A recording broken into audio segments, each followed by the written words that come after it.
What's going on, everybody? Eric Lindquist at Stochastic here on the Odd Shopper channel, coming to you with another edition of Lindy's Leans, Likes, and Locks. Hit that like button, subscribe button, notification bell. Goes a long way for me on this video, goes a long way for you. That way you become apprised whenever great content is going live here in our little neck of the YouTube woods. Myself, producer Jacob, we both snuck out of our Thanksgiving festivities. We're making things work in order to bring you the goods here for Friday. We got 10 games here, NBA play-in tournament season. Oh, get excited. It's kind of weird to me when you have a tournament that doesn't like run chronologically. You know what I mean? Like, it's weird to have a couple of games and then you take a couple of days off and a couple more games. It's a little strange to me. It's not how a tournament should work. But you know, that's beside the point. We're going to try to win some young kids some money there. And then we're going to try to be some of the older kids trying to win some money here. Something like that. Anyway, we're going to give away some money here with BetMGM. That's an opportunity to get up to $1,500 in bet credits when you sign up at the link below, as well as some Black Friday deals coming up a little bit later. OS, yes, Odd Shopper here. It's oddshopper.com. We have slashed prices across the board for the Discord, plus the OS tools, $14.95 per week, $50 for the monthly, but half off when you sign up with a code Black Friday, because it's Black Friday when you're listening to this. I just hit my mic. Anywho, we're off to a good start, friends. Only 21 and over if you're signing for BetMGM. If you have a gambling problem, please call 1-800-GAMBLER. But I want to throw out one more thing here on the onset, and this is kind of why I'm stammering through this. The Harrison Barnes thing, I didn't know Keegan Murray was going to be questionable. It's kind of frustrating, and it's actually made me realize it's a terrible habit, but I'm going to gear away from a lot of unders earlier in the season for you, because it seems as though a lot of you don't understand context. And like, I cashed out, took a $10 loss in order to get out of my Keegan Murray exposure. Or sorry, not my Keegan Murray exposure, my Harrison Barnes exposure. You need to pay attention to news. I can't do everything for you. That's not my job. My job is to give you the best plays the night before. It is your job to be able to analyze it. And if you can't do it yourself, jump into the premium Discord where I will do it for you. Nobody had that play on their card once Keegan Murray was questionable. Nobody. I cashed out. Yeah, was it a $10 loss? It was better than taking a loss for a guy who's now going to walk into more usage. I don't know what else to tell you. I can't do everything for you.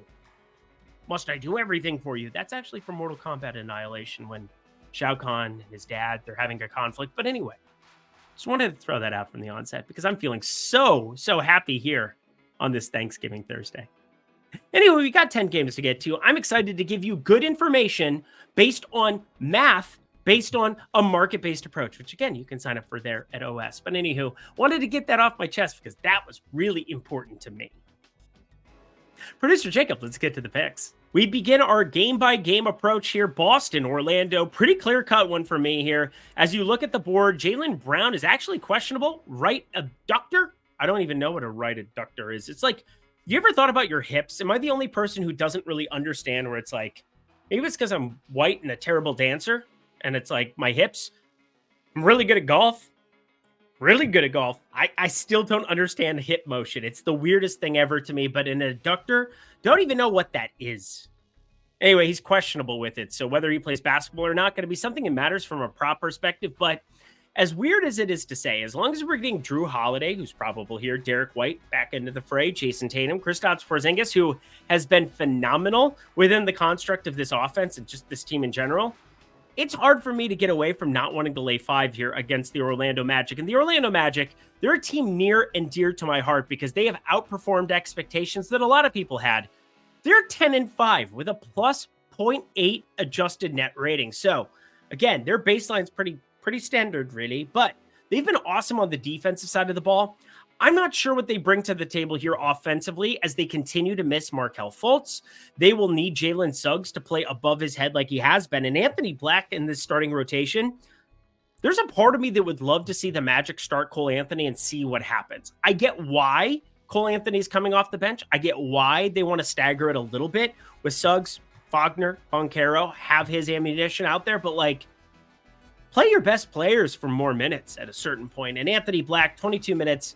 He's a young piece. We shall see as he develops. But Boston -5. This is like one of the more clear-cut spots for me. This is actually inside of -110. Not going to be a lock. I actually have 2 locks on the card for you here, but a half unit play to get our day going. To repeat for everybody, Aline is something I'm thinking about betting, or there aren't odds out for yet that I'm kind of inferring what the odds will be. A like is something that I have odds for, or something that I'm just like, I know where it's going to land and I'm going to give it the stamp of approval, and I'm pretty good at that. And then the locks, those are the best plays on the card that are a unit and a half, something in that range, and we fire those because they are the best plays. This is one that falls just a tier below here. Boston -5, half unit, continue on your merry way. Game 2 is about as unappealing as it gets. Phoenix taking on Memphis. Memphis, you got Desmond Bane questionable for this. Left foot sprain. If you knew Desmond Bane was sitting, -6.5 Phoenix's value. This feels like such a 50-50 to me. Like Memphis, they're biding their times, twiddling their thumbs until Ja Morant gets back, as they should be, because Ja Morant is one of the more important players to a team in the NBA, especially based on a 3-11 start. Kyle Anderson 2 years ago was actually a huge piece that they're missing out on. Again, he looks great with my Minnesota Timberwolves. Minnesota Timberwolves just absolutely out of their damn minds. It's beautiful stuff. But friends.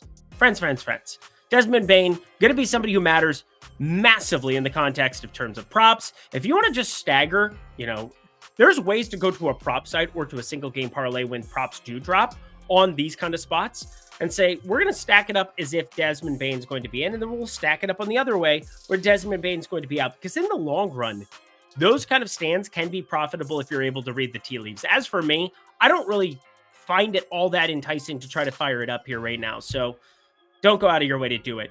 Now, Phoenix pace is something I've been paying attention to a lot here because Chris Paul not there. I thought they might play a little bit up in pace this season. Haven't really had any stands on that fact all season long. Just something that I felt inherently was going to happen. Pretty much the opposite. 97.8 possessions per 48 minutes. That is near the bottom 5 in the NBA. Yes, in fact, that is the 6th to last. Is that the right way of putting it? I'm going to put it 25th. They're 25th in the NBA in pace. Not ideal here. And yet that's kind of where I'm leaning here towards, because you get Devin Booker, you get Kevin Durant, you get some of those efficient pieces out there. And then if you take Desmond Bane off the floor, he's a phenomenal shooter, but also a decent enough defender. You go through some of his plus minus numbers over the course of the last couple of years, you plug those into a spreadsheet, and I kind of find this to be close to a 224, 225 total.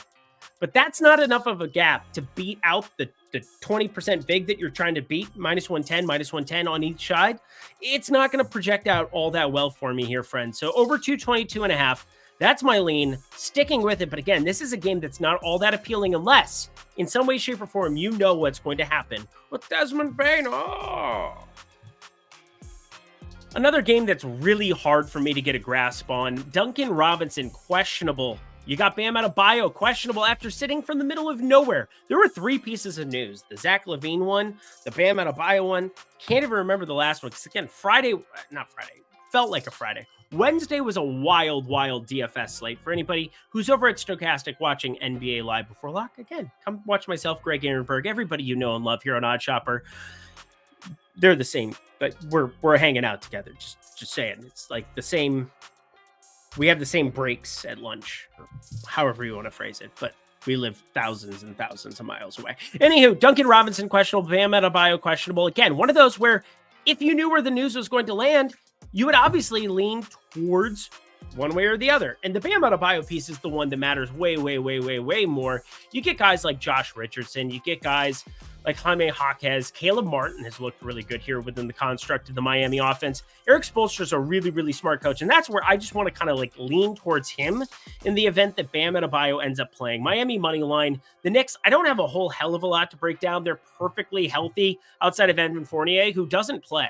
So we don't really have to think about that. Miami money line, it's just a lean here for value. Plus 180. If Bam Adebayo plays, it will not close outside of plus 160, plus 155. But again, I don't have any read on the situation, so I'm not going to pretend like I do.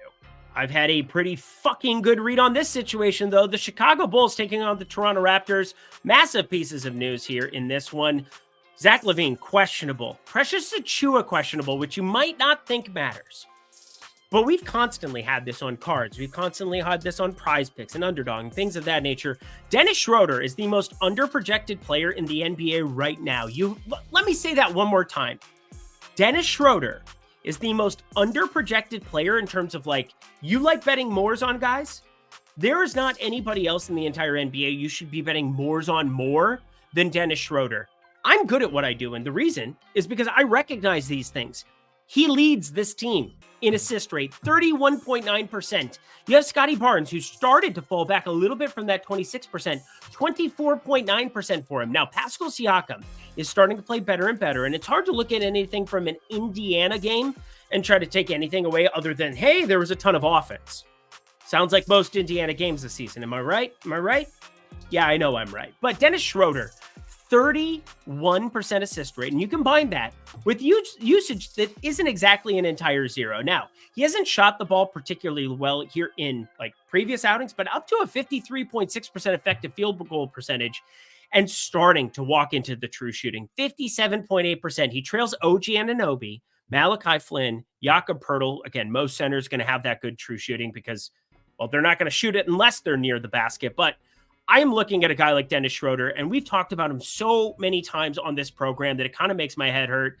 I just feel like you got to be locking him in a spot like this. I understand that Alex Caruso on the other side, better than average defender. I also understand that Chicago, not going to be playing at a breakneck speed like you just saw from Indiana. In fact, complete opposite ends of the spectrum. Indy, fastest pace in the NBA, 104.5 possessions per 48 minutes. Chicago, second to last, 96.6 possessions per 36 minutes, per 48 minutes. I don't know why I changed that all of a sudden, but again, most underprojected player because this usage plus this assist rate means we have been able to take advantage of a number that's buoyed from 20.5 in good, optimistic spots to 20.5 to 22.5. And you know what? He's covered for us the last few in just the points alone. Goes out and puts a 26, 24, 23 spot. Everything looks really, really good to me. So Dennis Schroeder over points and assists right now. The number 21.5 points plus assists, way too low. Don't know why it keeps happening, but he keeps showing up at the card, and I'm so sick of it that I just have to lock it this time around, especially with a guy like Precious Achiuwa, who, if he's out, doesn't sound like it matters, but it does kind of shore up the rotation. They do not want to play Chris Boucher anymore. Nick Nurse, he's in Philly. He doesn't give a shit anymore. I said I'd bring it up. Here it is, friends. Black Friday sale, 50% off using Black Friday now. You might not know this, but OddsShopper took a massive price cut, and here's what I've been asking for forever. Hey, we want more people to see the best tools in the sports betting industry, don't we? Don't we? Yeah. And then with me, don't you want the best updated picks every single day? Updated so that you know not to play Harrison Barnes when Keegan Murray gets downgraded to questionable and then doesn't play? Yeah. Again, my job is to give you the best information I can day in, day out, and I will do that with the expert picks, which used to be $20 a week, but now they're only $15 a week in addition to getting the OddsShopper tools, and now you're going to get all of that for 50% off. Yeah, 50% off the $15 rate now per week or $50 per month. $25 for the entire month to try out everything at OddsShopper. Amazing. Between the tools, the positive EV tools, the expert picks, everything you could want, friends. Promo code Black Friday, only if you're 21 and over. And if you have a gambling problem, please call 1-800-GAMBLER. That is for BetMGM, of course. But you got to check out these tools, my friend, for the sports betting industry. OddsShopper, 50% off. Code Black Friday. Fire it up. We head to Detroit and Indiana. Let me just say, Indy, you've been watching these games lately, friends? It is insane how good Tyrese Halliburton's been this season. The guy's shooting 46.2% from three, 52% from the field, and he is leading an offense that is going completely ballistic right now. Assists per game, 12.3. Everything looks good across the board. Tyrese Halliburton is that dude. He's outrageous. Love to watch him. Just bet Indy on overs. I really have nothing else to add. Look at this. Look at this. What are we even doing here? You don't need me to break this down any further. We've been cashing overs on this team forever. Now, they disappointed the shit out of me by losing their last game. That was not enjoyable. Kind of a break-even proposition at that point. Losing, 132, 131 here for Toronto. But 157, 152, 128, 116, that was an over still. 132, 126, 137, 126, 126, 124, 134, 118, 152, 1... They've only had 3 unders all season long. Over, Indy, fire it up. I really have nothing else to add. Hi, I'm Eric. I like to bet Nikola Jokic triple doubles because they're undervalued in the marketplace. Houston, Alperen Şengün's not good at defense. This should be very easy for Nikola Jokic. I'm going to go to Thanksgiving here very, very quickly. Nikola Jokic to triple double. We like it. We love it. We want some more of it. Plus 165. What the fuck are you doing? It was beautiful stuff last game. We're going to do it again. Some of you want quick picks. Here you go. There's no pick in this one. Washington plus 13.5 against Milwaukee. I have no idea what to do with this basketball game in any way, shape, or form. Giannis Antetokounmpo, probable. Bilal Coulibaly, he's off the injury report. Thought he might be on there. He's not. Daniel Gafford double-double seems to be like a foregone conclusion here lately as well. What are we even looking at? When you have healthy team meets healthy team, it is so hard to beat the books. I can't even tell you. Go flip coins in the back alley. Minus 13.5 Milwaukee. Best bet right now. But God, there is a 0% chance anything from this game is on my card. We'll take 1 second to break this one down because Sacramento, Minnesota, my Minnesota Timberwolves, undefeated at home this season. Undefeated. Absolute giant slayers here at home this season. And Rudy Gobert, we have been cashing double-double after double-double after double-double on this beautiful, beautiful human being. And again, love seeing that he has been the best rim protector in the NBA so far this season. Actually, a pretty good bet to win Defensive Player of the Year at this point in time. Anthony Edwards developing into that dude. And again, number 2 in adjusted net rating across the entire NBA. I can't even believe what I'm looking at. First in adjusted defensive rating. A lot of that goes into the hands of one Rudy Gobert. Awesome stuff. However, Jaden McDaniels out, Nickeil Alexander-Walker into this starting lineup. That's something that they did do throughout the playoffs. So it's not something that they're unknowns. Like, it's not something completely against them there. 28 minutes, 30 minutes is kind of what you're looking at for Nickeil Alexander-Walker. But Kyle Anderson's been so good off the bench for the last 2 years that I don't even give a shit. I mean, this Minnesota team, you just back in these kind of spots. Again, how does the number end up at 3.5 here? I'm so confused. Boston was closer than, like, what are we doing? Minnesota at 3.5 here is an absolute lock. I have this at 7 based on the early season, and this isn't a homer thing. This is purely historical data. Looking at the Denver game, smashed them. Boston game, smashed them. Last game, smashed everybody. Karl Anthony Towns starting to play better and walking into a ceiling as well. Yes, Philly did not travel with Joel Embiid, but there's a reason. They don't want Embiid going up against Gobert here in the early going of the season. Like, again, kind of punted the game. Weird to think of Minnesota as the team that, like, people punt against now. But they're freaking good. 8-6-0 against the spread, but undefeated at home. Minus 3.5 Minnesota. We lock it in addition to Rudy Gobert. I think 25.5 PRA. That's something that I'm going to be paying attention to as well. The double-double, it's lost a lot of the luster on it. That's something that happens. Hey, if you're early to a market and you beat it for a while, they're going to make you pay to get there next time. But 25.5 looks actually pretty decent, has a 2% expected value in Odd Chopper right now, leading into tomorrow. It's not quite enough for me, but I'm going to sit, wait, wish. Hopefully that gets a little bit better for tomorrow. BetMGM, my friends, super easy. Sign up at the link below. $1,500 in bonus bets, plus 2 months of Odd Chopper tools and Discord access again. That is an amazing value for you to jump on. $100 value that you get now. 2 months of the Odd Chopper tools, Discord access, just by signing up at another sportsbook. Get it in addition to DraftKings. Get it in addition to FanDuel. All these great sportsbooks have exposure to all of them. That is why it's called Odd Chopper. So claim up to $1,500 in bonus bets at the link below. Thank you so much. Only if you're 21 and over. If you have a gambling problem, please call 1-800-GAMBLER. Back to the picks we go. 2 more games to get to. Probably the second most unappealing spot here on the entire card. I mean, it's pretty brutal. Washington, Milwaukee, 13.5, 14. Like, what are we talking about here? But as I look at San Antonio and Golden State, obviously Victor Wembanyama walking into more minutes and opportunity. He's very, very good, and he's a young guy that you want to develop. But this team is now entirely healthy. They get Devin Vassell, Jeremy Sohan, all these guys healthy. I don't find a whole lot of value in trying to bet against healthy teams or bet on healthy teams. Kind of works in both directions. That's kind of what we have here. You have a Golden State team. Draymond Green, one more game? Wasn't it one more game that he still has to go? I think he gets back next game, I believe it is. Believes Thursday. Carry the 1, 2. Yeah, they have one more game here for Draymond Green to sit out. Again, regardless, I think 10.5. You're walking into a spot where it's pretty efficient in this spot. I might want the points here. I thought about it. I contemplated it. But Draymond Green out. Gary Payton upgraded now to questionable. I'm assuming he has a chance to play. It's Gary Payton. Doesn't matter nearly as much as Draymond Green. But I don't really have a good gauge on either of these teams. 5-10 against the spread.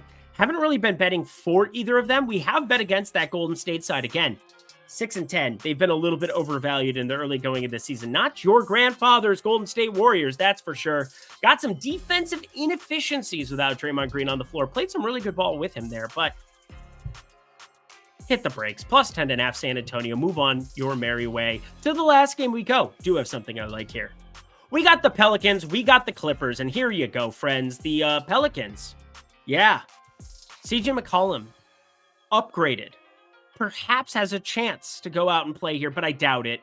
My guess is that you have at least a game or two here in between, but not on an injury report as of right now. They haven't released it. Still coming out a little bit later here on Thursday night. So that'll be something I'm paying attention to behind the scenes, but it doesn't really affect this play because it's on the Clippers side. And James Harden, you're now starting alongside Terrence Mann with very low usage, Paul George, Kawhi Leonard, Vika Zubats, Russell Westbrook coming off the bench, playing that 24, 26-minute role. That's always what he should have been doing with this Clippers squad. Even without James Harden, would have argued Terrence Mann should have been playing more minutes because, again, look at their plus-minus, estimated plus-minus. Look at what they do in terms of defensive rating, and it just... I like Russell Westbrook as a human. One of my favorite players to watch play basketball just because he's going 100 miles per hour all the time, breakneck speed. But that doesn't do a hell of a lot for you. But James Harden, a better fit for this Clippers team, and I know it got off to a slow start, 0-5. I know that things looked a little bit wonky there at times, but now they've pieced together back-to-back wins. Yes, it was against the lowly San Antonio Spurs, but I was actually leaning towards this Clippers spread -5.5, and instead, because again, New Orleans, kind of undervalued to a certain extent. I mean, they've missed CJ McCollum and Zion Williamson in random spots. And again, these are closing line numbers. So they're going to close some +10s and +9s that they've been at times. But the Clippers, -5.5, thought about it. But James Harden is actually somebody that I'm looking at shorting here pretty soon. And that kind of starts now. In terms of assist rate, you have Paul George and Kawhi Leonard playing with the ball quite a bit more in their hands in this starting unit. It's also limited out some of his numbers. And James Harden, while he does lead this team in assist rate, he's sub 30%, 29.6%. So 7.5 assists. That's his posted number. And you're not going to run into 40 minutes a night of James Harden anytime soon. He's playing 28 to 36 minutes, just completely depends on the game script. And I bet this one stays pretty competitive. He's going to be on that upper range of 34 to 36 minutes. But even still, that projects him out for 6.7 assists. So I like the under. 7.5 assists, too high for James Harden. You have Russell Westbrook still coming out to share the floor a little bit there with that assist rate that's close to his 27.5%. Think you want to be shorting it and move on. Half unit, nothing crazy. Again, I'm nervous about these unders just because, hey, if Kawhi Leonard or Paul George get downgraded to questionable, cash out your bets, move on your way. Put it on the other side. Please, God, pay attention to news. And that does it for another edition of Lindy's Leans, Likes, and Locks. You know what to do. Heading into the weekend, let me know your favorite plays on Friday's slate. That's really all I have for you. Producer Jacob, thank you so much for jumping in here on Thanksgiving. I know, sometimes I get a little upset, just mainly because I care, guys. That's the thing. Harrison Barnes, that whole deal, I don't know what else to tell you other than I'm trying to give you good information. And when you see Keegan Murray questionable, I hope you know that that matters on an ancillary piece that I'm looking at targeting. And again, I will do a lot of this work for you. Head over to @EricLindquist over on the Twitters on X. I will let you know whenever things change in terms of my locks, whenever things are in flux. And yes, it was a holiday weekend. Yes, there's always things in flux and people didn't necessarily get the news. It is okay. I'm going to do the best that I can. I hope you are doing the best you can too with your hard-earned money. That is what we're here to do, is win money together. Lindquist out. Alrighty, y'all. I'll see you guys again next week. Until then, well, I'll see you on Sunday for NFL Lindies. Until then, I'm Eric Lindquist. Best of luck in the NBA streets on Friday.